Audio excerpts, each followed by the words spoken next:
नमस्कार मित्रांनो, good morning, सुप्रभात. आज सकाळ-सकाळ मी उठलोय आणि मला वाटतं चहा बनवावा. आता आज चहाची सुरुवात करूयात आपण. तर मस्त मध्ये पातेलं घेतलं त्याच्यानंतर आपण मस्त साखर टाकली. साखर टाकल्याच्यानंतर मस्त मध्ये पुन्हा एकदा आपण घेतलंय अद्रक. अद्रकच्या नंतर मस्त अद्रक खिसून घेतलंय. त्याच्यानंतर म्हणलं का ते करावा दुसरं अजून काहीतरी एक एक्सपेरिमेंट. मग घेतलंय आपण पेरूचा पत्ता. पेरूचा पत्ता घेतला. पेरूच्या पत्त्याला एकदम तुकडे करून आपण त्याच्यामध्ये टाकलेले आहेत. त्याच्यानंतर मस्त मध्ये दूध टाकतोय.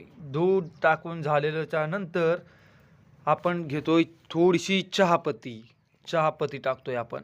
हे टाकली चहापत्ती. चहापत्ती झाल्याच्यानंतर आपण गॅसवर चहा ठेवलेला आहे.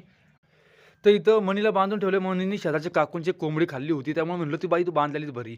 त्याच्यानंतर बघतोय आपण बहादूर पण असा टकमक बघतोय. चहा झालेला आहे. चहामध्ये आपण थोडंसं चहामध्ये ग्लास कपामध्ये ओतून घेतलाय चहा. सो तिथं मस्त वाटलं. नंतर आपण बहादूरला दूध ठेवलंय.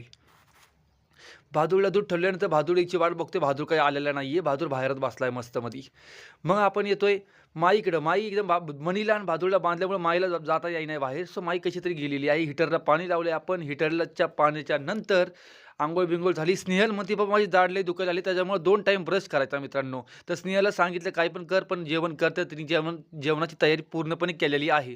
सो म्हटलं आता महादेवाच्या मंदिरात जाऊन मस्त सो महादेवाच्या मंदिराचं वाकून जावं लागत आहे. मंदिर थोडंसं छोटं आहे ना त्याच्यामुळे एकदम हे.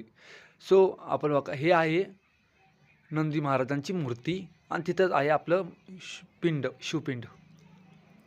सो तिथनं आपण पाया पडायचा प्रयत्न करत आहोत आता. हो का ही आहे पिंड. सो आलो त्याबद्दल थँक्यू सो मच मित्रांनो. लाईक, शेअर आणि सबस्क्राईब नक्की